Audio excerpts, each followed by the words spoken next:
What's up, Jets fans? Welcome back to another one of our draft preview videos. Today we're going to be talking about a local boy that a lot of you Winnipeggers probably actually seen play a lot. Maybe not in person, per se, because of COVID and whatnot, but he still plays in Winnipeg nonetheless, and that is Winnipeg Ice defenseman Carson Lambos. Now, a lot of you guys have been talking about Carson Lambos in the recent comment sections of the videos I've done, talking about other draft prospects that I think would be a good fit, like Coronado, Rudy, and other guys as well that we will be talking about as we continue to get closer to that entry draft date. But I want to talk about Lambos today because I think he's a very interesting player in an interesting situation, because although I've stated before that I don't think the Jets necessarily have to take a defenseman in this year's draft prior to where we saw them last year and in other years where they wanted to re-bolster up that cabinet and take those offensive prospects and build it back up, even though now they have, when you look at what they have ready to jump into the NHL already, in Ville Heinola, Dylan Samberg, Declan Chisholm, Sam Yannicki is still on that verge of who knows what he's going to be with the Jets and whatnot, and I still consider him a pretty good developed prospect,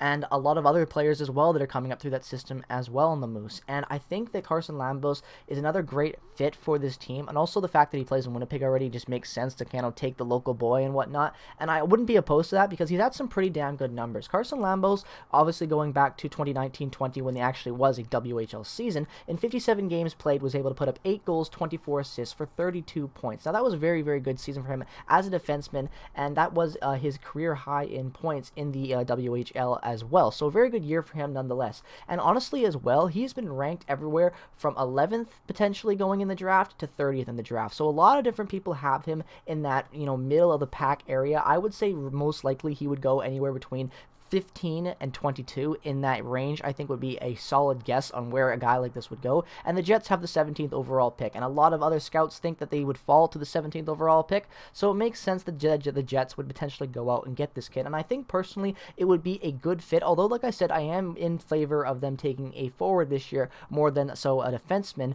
but that doesn't mean that I wouldn't be happy to have a guy like Carson Lambos in the Moose system and just in the Jets system as well, to have him in the cabinet looking forward to the future. When you look at what Lambos is as a player, he's a very potent shooter with a ton of skill and instincts that can manipulate defenders and improve his shooting locations, which is very important for a modern day defenseman. Look at how good Neil Pionk is at getting that puck to the net, whether it's through traffic, whether it's through having a guy in front of him, a block shot, whatever the situation might be. Neil Pionk is one of the best NHL defenders for actually getting the shot on net, which is a huge statistic when it comes to just being able to get shots on net, because that leads to goal. I always say that even though it doesn't matter how modernized the NHL gets and how patient teams are and how potent the power play is and how patient it is, getting shots on net is always a good thing, especially when you're a defender. A lot of NHL Jets fans, the reason why they're so high on Logan Stanley from last season as a rookie is how many shots he was able to put on net. That was one of the best things I thought he was able to do at times. Even though they weren't high danger scoring opportunities, he was still able to put up a ton of good dangerous looks at times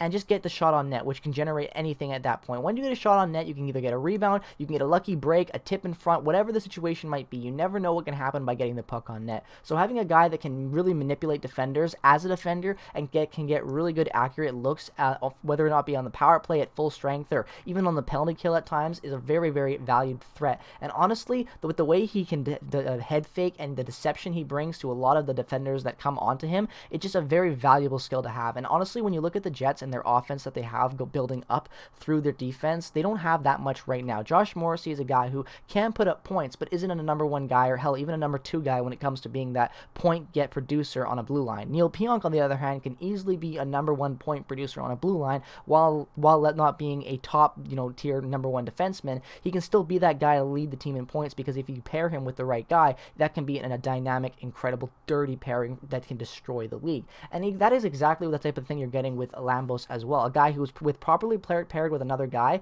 another good solid two-way defender that maybe isn't the best as offensive side of his game, but is still a guy that can really play a good brand of hockey when it comes to offense and just reliable defense. That's the type of guy that Lambos would thrive with. And the Jets do have a lot of prospects like that are really good at that two-way game, that do have offensive skill, but aren't necessarily a number one offensive juggernaut when it comes to a defenseman putting up points. For example, a guy like Ville Heinola and Dylan Samberg, both of those guys can put up points, no doubt about it, but they're not, I would consider, number one point producing defensemen. And because of that, you have a guy like Neil Pionk, who's already on the team, like I said, who hopefully will be signed. we'll see how that will go, right, Jets fans? But point being, when you have that type of situation you have already with your younger guys, not a really strong, dynamic, number one offensive defensive prospect, Lambos fits that bill in my opinion perfectly. The only other guy that I can think of that is offensively based as much as Lambos is, when it comes to him being able to play two-way but also have a lot of good skill up front, would be Declan Chisholm. But Declan Chisholm is at least, I would say, 3 years away potentially before getting a really good solid look at the NHL, probably like what we saw with Logan Stanley,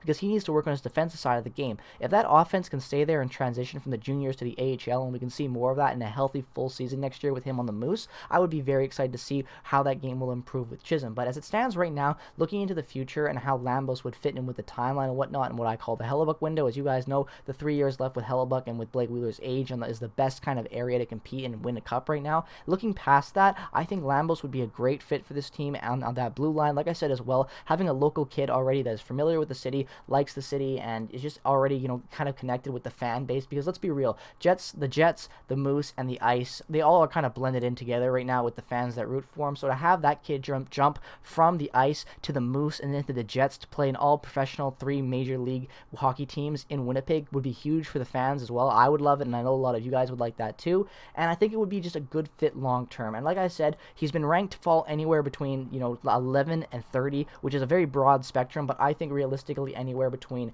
probably like, you know, 14 to 22, roughly in that age. I know in my range I might have said something different at the start, I honestly can't remember, but the point is, right in the middle of that pack is where I would expect him to go. And if he's still available to the Jets and a lot of their other potential good forward prospects, a guy like Coronado or whatnot, is already gone, why not take a chance on the local kid who's already loved by a lot of the Jets fans and have him come play through the Moose eventually and see how that works out? Personally, I think Lambos would be an awesome fit, but let me know your guys' thoughts down in the comment section below as always. Do you want to see Carson Lambos drafted? Do you want to see another defenseman get drafted over him? What are your guys' thoughts on the Jets taking defenseman and all other thoughts you have on the draft going forward into it, which is very, very soon as we're coming up on it? So let me know all your thoughts down in the comment section below as always. Thank you so much for watching this video. Make sure to subscribe as always if you enjoyed, regardless of the team that you root for. Like I say in every video, I am just a biased Jets fan sharing his hockey thoughts with the world. So with all that being said, peace, love, and positivity to all you beautiful people out there. Thank you so much for watching this video. Have a great rest of your day, and go Jets, go.